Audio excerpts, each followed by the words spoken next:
నమస్తే welcome to citizen news. గ్రామాన్ని అభివృద్ధి దశలో తీసుకెళ్లడమే నా లక్ష్యంగా ముందుకెళ్తానని నవాంగి బీఆర్ఎస్ సర్పంచ్ అభ్యర్థి ఎడ్ల గోపాల్ అన్నారు. గురువారం ఆయన సిటిజన్ న్యూస్ ఛానల్ తో ఫేస్ టు ఫేస్ ప్రత్యేక ఇంటర్వ్యూ ఇచ్చారు. చూస్తున్న సిటిజన్ న్యూస్ ఛానల్ ప్రస్తుతం వికారాబాద్ జిల్లా బషీరాబాద్ మండలంలోని నవంగి గ్రామం దగ్గర ఉన్నాము. అయితే ప్రస్తుతం రాష్ట్ర వ్యాప్తంగా సర్పంచ్ ఎన్నికల నేపథ్యంలో సర్పంచ్ అభ్యర్థులు ప్రతి విలేజ్లో కూడా హడావుడిగా ఎన్నికల ప్రచారం నిర్వహిస్తున్నారు. ప్రస్తుతం మనం బీఆర్ఎస్ అభ్యర్థి అయినటువంటి గోపాల్ గారు ఉన్నారు. ఎస్సీ ఆయన రిజర్వ్ కావడంతో ఆయన సర్పంచ్గా పోటీ చేశారు. గతంలో ఆయన ఉప సర్పంచ్గా చేసి సేవలు ఏ విధంగా గ్రామాన్ని అందించారు, గ్రామంలో ఆయన సర్పంచ్గా గెలిస్తే గ్రామాన్ని ఏ విధంగా అభివృద్ధి చేశారనే విషయాలపై ఆయనతో మాట్లాడే ప్రయత్నం చేద్దాం. నమస్తే అండి.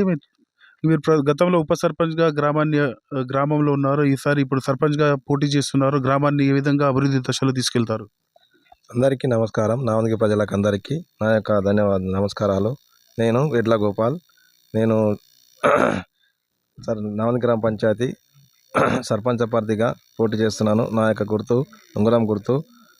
నేను గతంలో కూడా ఉప సర్పంచ్గా పదవి అనుభవించి నా నావని గ్రామాన్ని ఎన్నో పనులు చేశాను. ఇప్పుడు కూడా అవకాశం సర్పంచ్ అభ్యర్థిగా వచ్చింది కాబట్టి ఇప్పుడు నావని గ్రామాన్ని అభివృద్ధి దశలో తీసుకుపోతానని అందరికీ శిరస్సు వంచి పదాలు వేస్తున్నాను. నేను నా యొక్క ఉంగరం గుర్తుకు ఓటు వేసి భారీ మెజార్టీతో గెలిపించగలనని నావని గ్రామ ప్రజలందరినీ కోరుతున్నాను.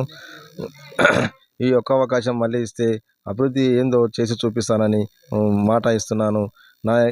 ఇంకో విషయం ఏంటంటే నావని గ్రామంలో యువత చాలా షార్ప్గా పనిచేస్తారు కాబట్టి యువతని ముందు వేసుకొని నడుస్తున్నాను కాబట్టి యువతను గురించి ఆలోచించి చేస్తాను.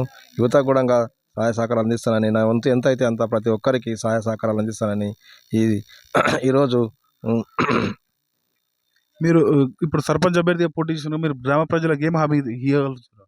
ప్రతి వార్డులో ఏ సమస్యలు ఉన్నా అండర్ డ్రైనేజ్ కానీ కొన్ని 2-3 వార్డుల లోపల అండర్ డ్రైనేజ్ చేయాలి. చాలా కొంచెం ఇబ్బందిగా ఉంది.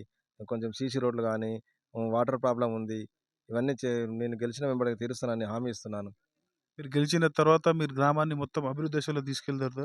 100% అభివృద్ధి దశలో తీరుస్తాను. నేను గతంలో ఉప సర్పంచ్గా పదవి అనుభవించాను కాబట్టి నాకు అనుభవం ఉంది. అందుకని ఇంకా ముందు ఇంకా నావని గ్రామాన్ని అభివృద్ధి దశలో నిలుపుతానని కోరుచున్నాను. మీరు గతంలో ఉప సర్పంచ్గా ఇక్కడ పోటీ చేసి గెలిచారు. గతంలో ఉప సర్పంచ్గా మీ గ్రామాల్లో అభివృద్ధి చేసినట్లు మాకు సమాచారము. ఇప్పుడు సర్పంచ్గా గెలిచి కూడా అభివృద్ధి ఉప సర్పంచ్ కంటే ఏ విధంగా ఇప్పుడు సర్పంచ్ పదవి అంటేనే గ్రామాన్ని అభివృద్ధి తీసుకెళ్లే ఒక నాయకుడు ఉంటారు కాబట్టి మీరు సర్పంచ్గా గెలిచిన తర్వాత ఏ విధంగా అభివృద్ధి చేయాలనుకుంటారు గ్రామాన్ని? ప్రతి వార్డులో ఏ చిన్న సమస్య ఉన్నా తీరుస్తానని హామీ ఇస్తున్నాను.